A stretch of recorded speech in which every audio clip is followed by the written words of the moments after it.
Okay, I'm still in the bathtub. You know, still having another one of my bathtub chats. I probably should add to the thing about feminazis. Another thing about it is that people, some people will write books, where they basically quote all these extremist or destructive or silly statements by radical feminists. Now, the thing about that is it seems like a kind of overkill.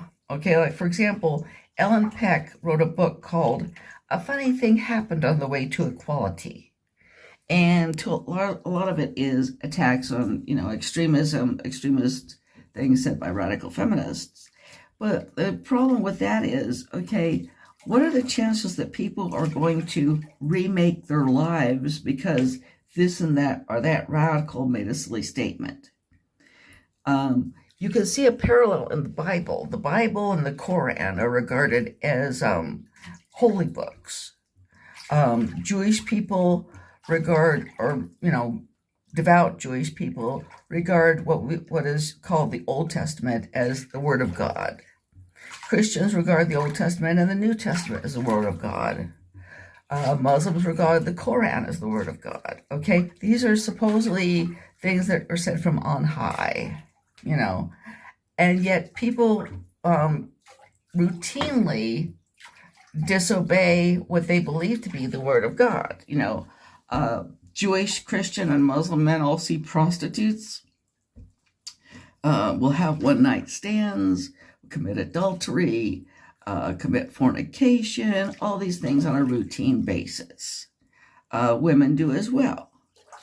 I'm not excluding my sex. I mentioned men because men are the ones who mostly pay for sex.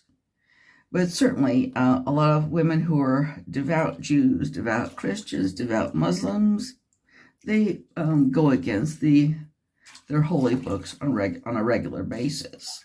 Okay? They believe you're supposed to do this or that, and then they do the opposite.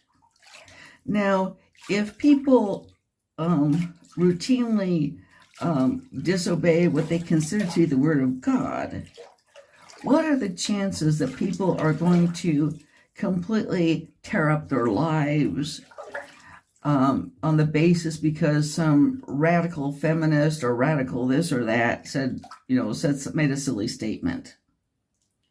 If people don't live their lives according to the Bible when they believe the Bible, or the Torah when they believe the Torah, or the Koran when they believe the Koran, what are the chances that somebody is going to stop having romantic relationships because T. Grace Atkins said love will not survive the liberation of women?